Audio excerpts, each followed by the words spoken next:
Welcome back to Magnificently Black. I am your host, Seven, And I'm Jen. here on the Magnificently Black podcast, we will share our journey through life as we navigate through careers, entrepreneurship, financing, travel. Hi, welcome back to Magnificently Black. Hi, welcome back to Magnificently Black. I'm glad to have you today as we are in March and it's Women's History Month. Hey, Jen, what's up? What's going on with you? Hey, everything's going good. Trying to Good. get through work and get to having some fun as well. So now that it's starting to get warm, but Yeah. I'm loving having Women's Month, and we have a special guest today, Dr. Chamarra Sainer, with us today. She is associate professor of chemistry at Catawba College, where she served since 2015. It's a long time. She is interim provost and serves as chief academic officer. She is also the chair of the Faculty Senate, director of the Science and Mathematics Academic Resource Center, and also the co-chair of Equality and Diversity, Justice, and Inclusion Task Force. Wow. So welcome, Chamarra. Can you Wow. tell us just a little bit about yourself and how you got to where you are right now? Sure. Thank you guys for having me. I think that as a gal from a small town, the road to where I'm at has been windy, but interesting and fun for sure. I spent 4 years at UNC Pembroke, where I got my bachelor's degree in chemistry. Didn't really know what I wanted to do with said degree, and decided that maybe I'll go back and get a master's degree as a first generation student. I didn't know that you could just skip from a bachelor's degree and go straight to a PhD. So I did a Yeah. bachelor's degree, and then I did a master's degree at North Carolina A&T State University. Go Aggies. Okay. Yeah. And spent HBCU. and Okay. Boop, boop. yes, and spent 2 years there getting my master's in chemistry and organic chemistry.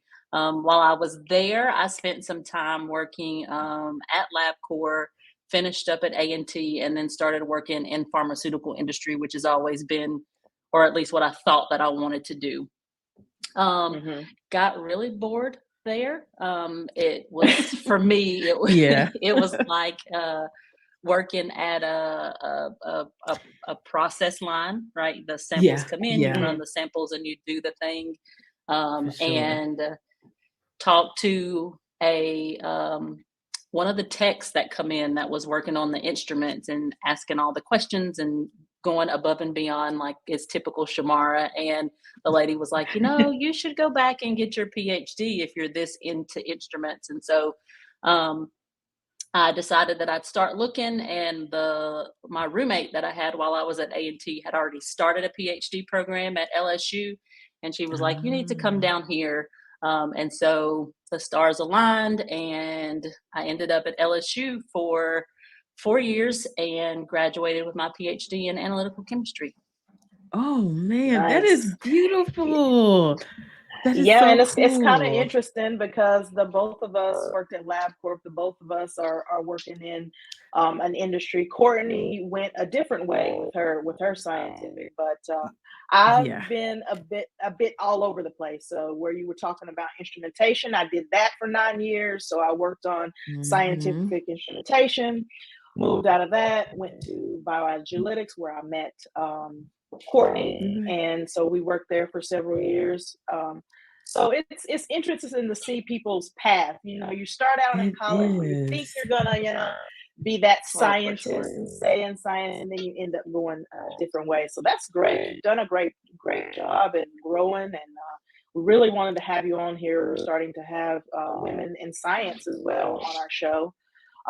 So one of my questions, Mhm. leading after talking about your career, what program, if you could tell someone who's coming out of college, Mhm. a young Black adult coming out, how did your path? Was there some sort of a program that brought you into doing your master's and going for your PhD? Was there a specific program that you applied for, or did you just apply? So there was a program. There was a Hi. sorry, that's my It's child. fine. It is fine. Um, I knew they would be coming in at any moment, but that's Oh, welcome to real life, right? Right? that's That's why I'm right. like, That's it is right. fine. This is a family podcast. I'm like, hey, yeah, my dogs will be walking in Family too. first. So yeah. The program that I started out with was called the Bridges to the Doctorate program, and it is a program Mm, that still exists. And essentially, it takes students that are at historically black colleges and universities, HBCUs as we know them, and helps them bridge into a PhD program. And so it's a pipeline that was created. mm, It's an NSF funded program that allows them to be able to, it gives them fellowships, so you don't have to pay for your graduate work.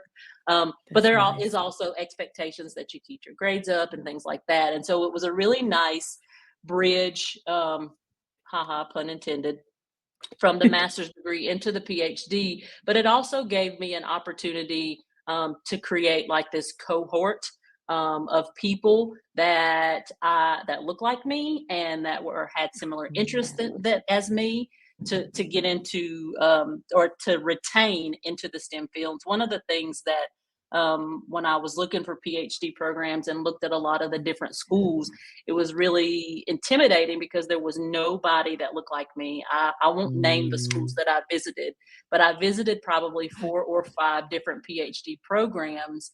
And the only school that had more than one other person, and typically that one other person was somebody from Africa or a different country, mm, not a native Mhm. to the United States, but was LSU. And LSU, if you didn't know, was one of the and has been for a long time the largest school that graduates the most Black PhDs. Um, Wow. mm. and Yeah, I didn't know so that. Wow. when yeah, so That's when I nice. went there to visit, it was just like a completely different experience because there were more people that look like you and they come and talk to you and so it was just a different experience, a different feeling for sure. That's Yeah, that's and nice. that's good information because I didn't know that about LSU. And again, if you're not out there looking for those things, it's good to have someone that can put you up on information like that. My niece is considering going to the same school, so I'm kind of excited about that. Are we Ah. still Yeah. considering? She sent me a message and said she's Oh going to no, accepted students day. she's going. She's going. I don't want to blow up her spot, but she is going. Congratulations. It took her a long time to decide, but she definitely loves what she saw, and she is definitely That's going. And nice. she's Good. going to some programs that they're having there near her home that they're setting up, and she's planning on going to that as well. So I'm Good. sad she's going. I'm excited she's going because it's an awesome school and she has really good grades. So I wish her well on That's that. So it's good to hear that. that's exciting. Mhm. Congratulations to her. Definitely. Yeah, Oh. I will tell her. So I actually, like you said, we all take different paths. I started off at LabCorp too, but I thought it was like a factory and I felt like I wasn't Yeah, contributing with science and changing things. So I took the route of actually I'm more of out of the lab. So I'm like a IT quality person now. And I Okay. actually am more of like I like doing that more because I like doing IT and fixing problems. And I feel like that's where I'm like, Mm. okay, I can plug my science and quality knowledge into that. And I live in Georgia, Atlanta, Georgia. So it's like we Okay. have so many not so many facilities and things to do here from the CDC, public health, and it's just the door yeah, is wide open down here. So when you said seeing like the blacks and other people from like graduating and seeing blacks that are still professionals, that's how it is here. It's just like it helps you be who you can be, or like it makes you want to be like, okay, yeah, I like it here because you have people that look yeah, like you in your Yeah. industry. yeah, And even Mhm. though it's like, okay, it's more like, okay, yeah, I see somebody that's a project manager that's down here and she's doing her thing. And then it's like, okay, well, now I know. So, like, talking to you is pretty cool because it's just like seeing someone with a PhD that's a African American woman that has went back and taught to your school how do you feel like, what legacy do you feel like you want to leave behind or show like some of your students and just your kids as well? So I will qualify this statement with I work at a PUI, that is a Okay. PWI. Yeah, yeah. um, and so in the field of chemistry, there are very few students that I get to interact with. But the Okay. positive side to it is I teach a lot of the general chemistry classes, and so that Mhm. gives me the opportunity to see anybody that wants to go to PA school, um, Ah, any types of professional schools, nursing school, things like that. And so I Mhm. do have the opportunity to interact with them. And what I found is that my goal is to teach people how to be their organic selves, and I inspire like them to that. be their organic selves. And what I mean by that, I know it sounds very cliche, but what I mean by that is we're human, right? It's okay Hmm. not to know all of the things. And I hope to show Yeah. them, right? There are some times that they ask me questions and I need to go pull out my book and look back Yeah. and say, oh, well, you could look at it this way, or it can be done this way, but we can also do it this way, or this is what I meant by that statement that I made. And to let them be able to see that you can still be considered intelligent if you don't always understand Hmm. or if you have questions. Mhm.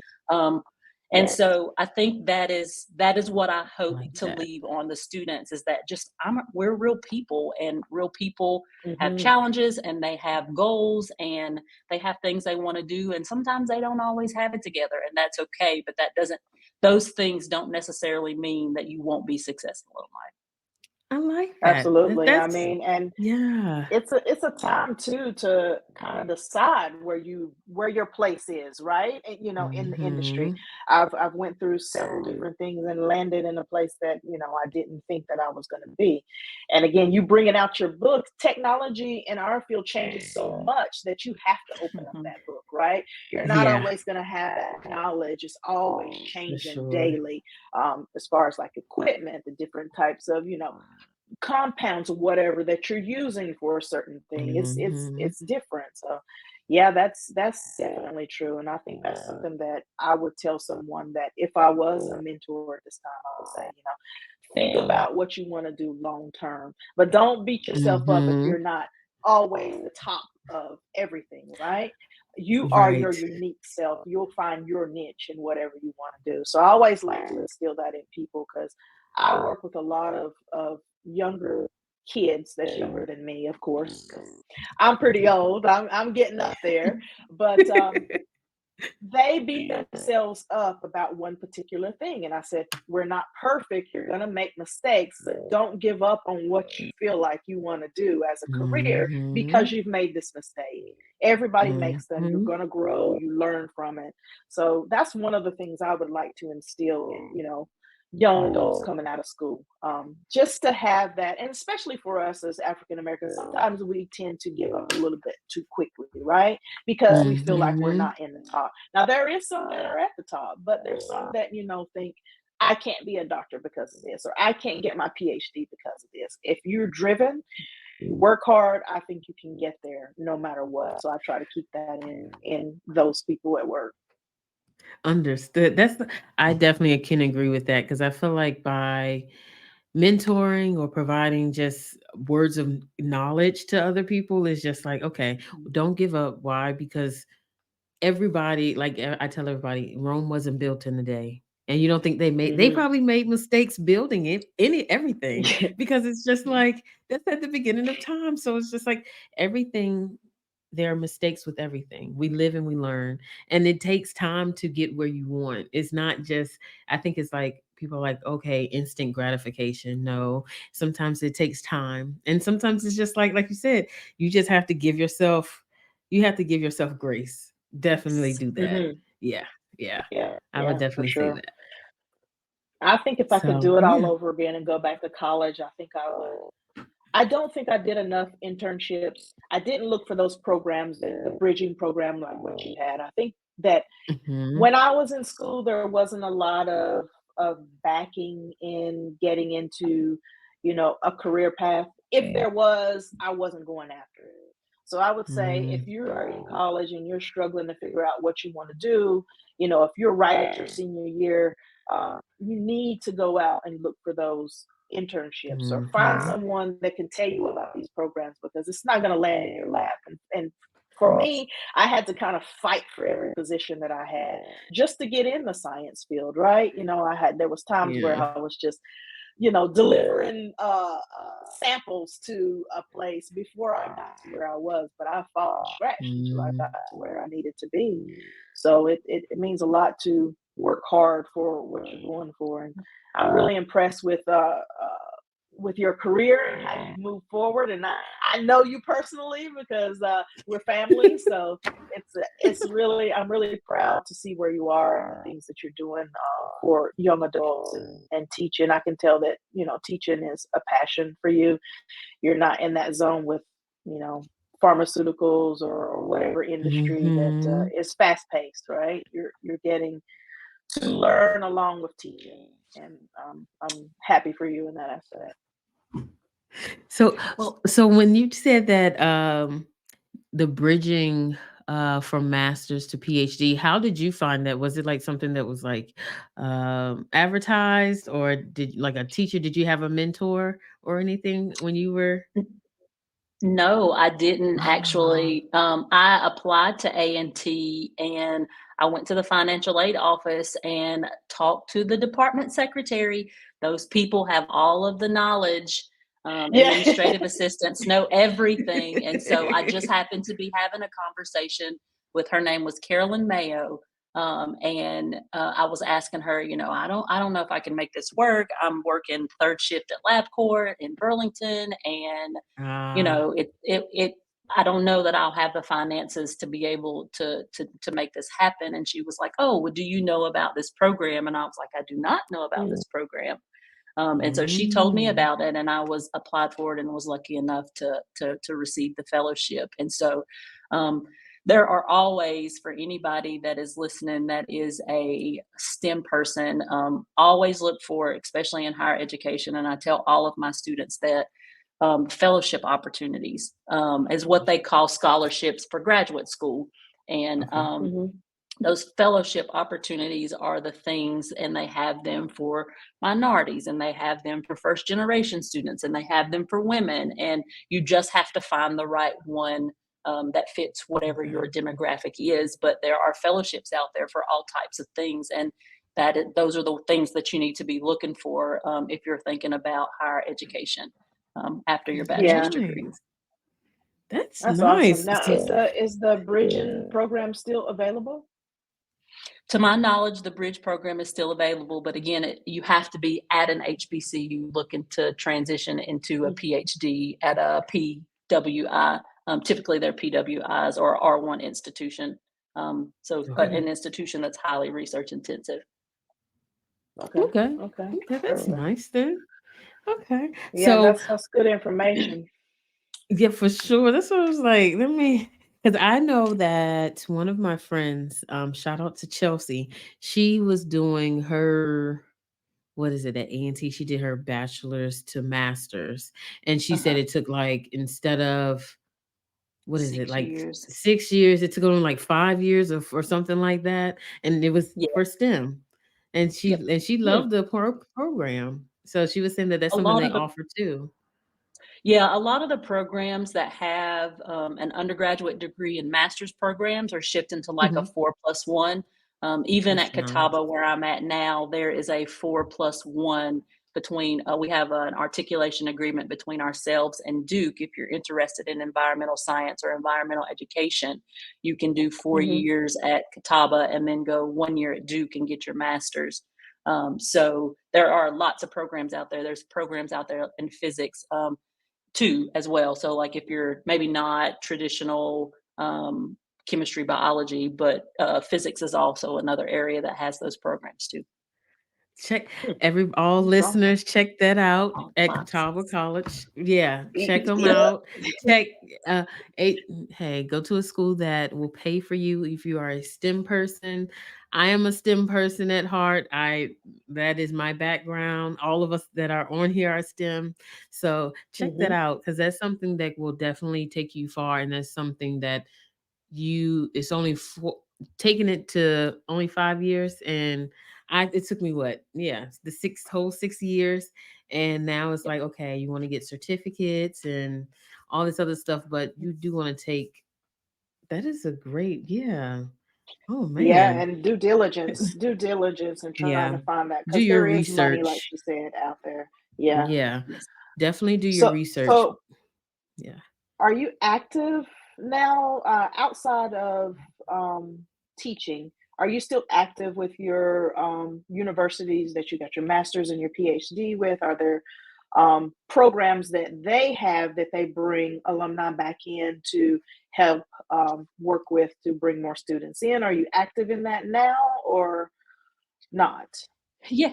So I yes and no. I don't have, obviously, because I'm in North Carolina and Louisiana's far away, although I'm going back on Friday for a conference, but there are opportunities to remain involved. I work with an organization called the National Organization for the Professional Advancement of Black Chemists and Chemical Engineers, otherwise known as Yeah, NOVASHE. Um, Okay. and yeah. their goal is exactly that. And so they have the opportunity to, with these organizations, to create that network, find those Mm. mentors that are all in the same area. Um, and it's like a black mecca. I mean, second to going to Africa, Wow. I'd imagine that going to the NOVASHE conference, for me, like the That's first time that nice. I went, it was just like, oh, these are my people. There's also Yes. NSBE I love uh, that. for engineers, and so I think about I had a student that graduated this past May who was into the computer science kind of realm. And she and I had several conversations last year as she was trying to decide which school she wanted to go to, and so I was like, have you heard of NSBE? And she was like, no. And I was like, well, you should really check it out, maybe even apply for some Mhm. student government funds to go to this conference and just kind of see what you think, see if you meet anybody. She just had this uneasy feeling about the graduate schools that she was applying to. And so she ended up Mhm. going. And when she came back, she was like, Dr. Sainer, this was fantastic. Like, Yeah. they Definitely. helped her make her decision, but these types of affinity group organizations. There's also one for Mhm. Hispanic women and men. Um, I think it's called Amber Cass or something like that. I may be completely Mhm. pronouncing it wrong, but there are minority or Hispanic ones as well. But these affinity group organizations, I know with the political climate right now, this is where you find kind of your peace. And with Novache, to Yeah. your original question about giving back, that's my opportunity to give back. So although I Mhm. can't always travel to Greensboro and I can't travel to Baton Rouge all the time to assist or send people, but like with Kennedy, she reached out and was asking me questions, and I was like, absolutely, I'd be happy to ask you questions, put you in touch with people. I still keep in touch with people that live in the immediate area. One of my Hmm. best friends, two of my best friends, actually still live in New Orleans. I've got Oh. contacts at Xavier, and so I do my best as somebody who was inspired by Jen, to kind Alright. of, that didn't Thank you. have to, but kind of took me under her wing and was like, hey, come spend the summer with me in Maine, and we'll get you into the lab and let you play around with some things. And I take it very seriously to kind of give back in whatever way that I can. And so right now, Novache is kind of the way that I do that, and am happy doing it. My husband laughs at me all the time, and he's like, why do you do these things again? And I'm like, I don't know why I do them. I do them because I feel like it's the right thing to do. Yeah. Yes, it Yeah. takes up a lot of your time, and yes, it's laborious, but to see the students excited and happy and see them excel far Mhm. beyond you could ever do, is what is most gratifying. So Ah, I Yeah. do give back. Yeah, definitely. that That's it definitely beautiful. is, and just to Yeah. see how you flourished and know that you came and spent the summer with me just warms my heart, right? So that's the thing that makes you want to keep doing it, Yeah. helping Yeah. others, knowing that they're going to take that information and grow from it, do something with it. Mhm. And you definitely have done something with it, and I'm going to That's try to be beautiful. more Mhm. involved in these things with my school as well, trying to give back, because I feel like I've kind of fallen off with that, but I miss it. It's like, it's time consuming Mhm. and it takes a lot of your time, but the gratification from it all is just you can't buy it or get it from anywhere else. Yeah. Definitely. I definitely agree with that. That's by being here in Atlanta, there's a I attended Virginia State University in Petersburg, Virginia. So it's like far. We're like what, 8 hours away. And it's like we have an alumni group here, but we also go to other schools and we'll talk to people that's like, "Okay, well what do you want to major in?" And if there's something that we know genuinely like, "Hey, we have this type of program, we have an ag program." That's the program that actually got me interested in more of the sciences, because I had a professor that was like, "Hey, there's more to just not being a doctor. Like you could go into ag and you could do more with ag than you can with medicine." So I'm like, "Oh," and that's where I started. I started doing research with ag.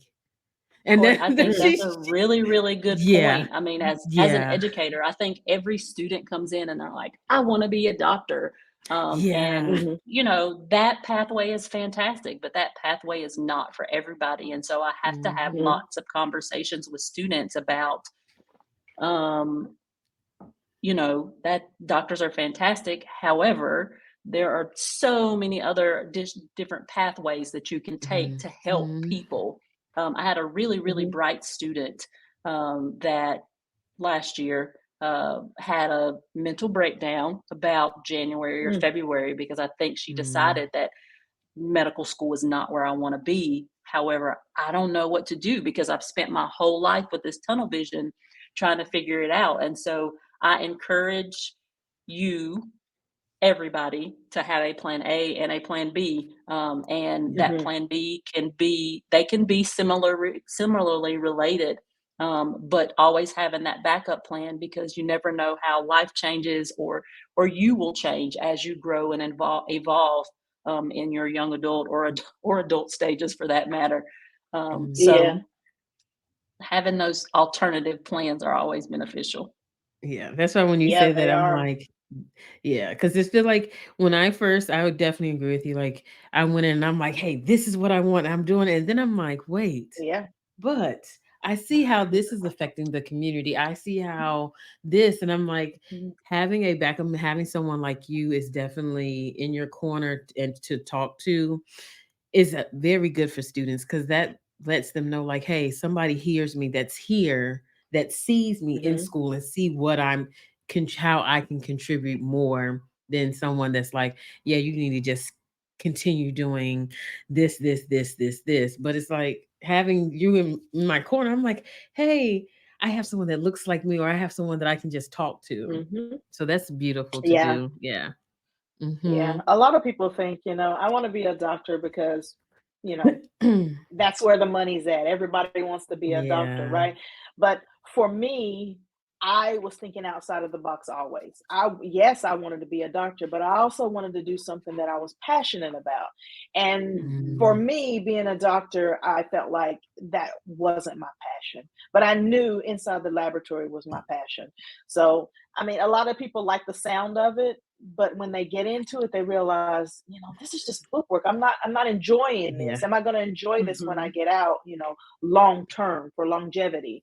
But then they realize that it's not. So that is definitely a great point, and a point that everyone needs to hear, that you don't have to have that tunnel vision on something that you think someone else thinks is the best career, It's right? good for Go you. for what you're Mhm. Mhm. passionate for. Yeah.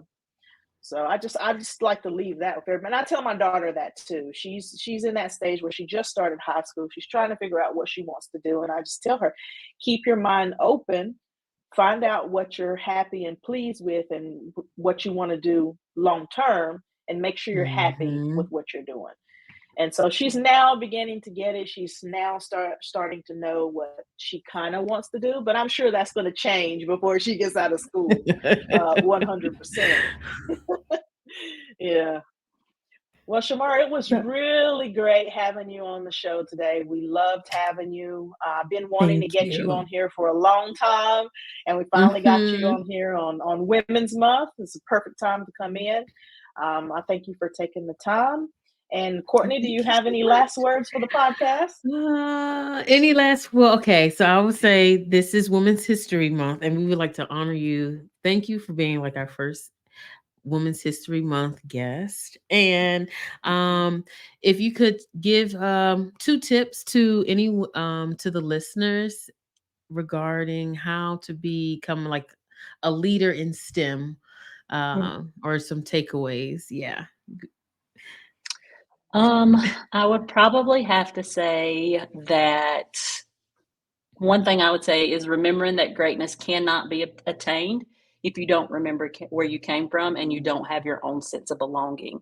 So, Mm, people, we hear the cliche, be your authentic self, but really, that is people like you. There's several different influencers, Raven the Science Maven on Instagram, and Dr. Andre Isaacs. They are just authentically themselves, and those are mm, the people. That is where you can thrive your best. The more tangible things I think that I would say. I mentioned earlier things like finding a mentor, building a network, and most importantly, just continuing to learn. I think those mm. tangible things will kind of keep you moving forward. And thank you for having me for Women's History Month. Thank you so Yes. much. Thank you. So, Thank listeners, you. thank you. We will add all of her information, and some of the also some of the awesome programs that she did talk about today's episode. So, we just want to say, Happy Women's History Month and enjoy. Have a great month. Bye. Bye. Thank you for joining us for today's episode. We hope that today's episode inspired you to continue to be the best version of yourself and remind yourself that you are magnificently black. Everything black is beautiful. Until next time.